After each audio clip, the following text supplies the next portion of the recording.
Hi mga mamshi! Mayong buntag, mayong gabi sa tanan. Kung magawi kayo dito sa Laguna ay hindi pwede natin itong palampasin. Ito nga pala ang Chef RV. Anong meron kay Chef RV? Siyempre, andito ang isa sa masarap na bibingka na pasok sa cravings natin. At maraming pagpipilian.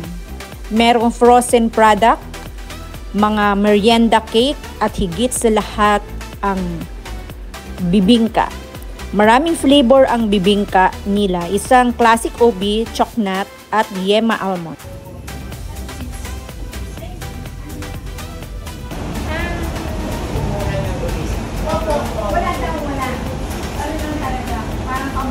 Pagkatapos nating umorder ay lilipat tayo sa kabilang window para dun kunin ang mga binili natin. Malisi naman nandito na dalawang ensaymada, isang longganisa, 4 na classic ma'am nandito. Tapos isang peanut, 2 ube, isang at 3 yema, isa po yung nandito, tapos 2 yung nandito. Okay. Isang red velvet po, isang ube cheesecake, natin ma'am, 2 vanilla, 2 lemon, tapos isang carrot. Nandito sa ilan. Okay.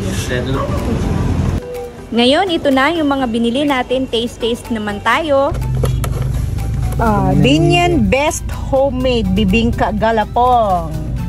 Chef RV. Charan! Oh! Look at that. Parang walang tihik-tihik, no? Sa sangkap. Sarap! Teka, tikman natin. Ayoko talaga.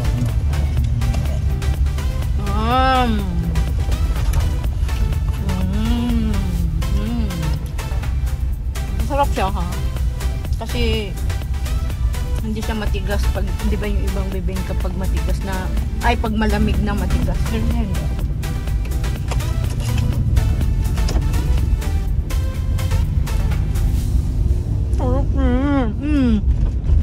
Tubo.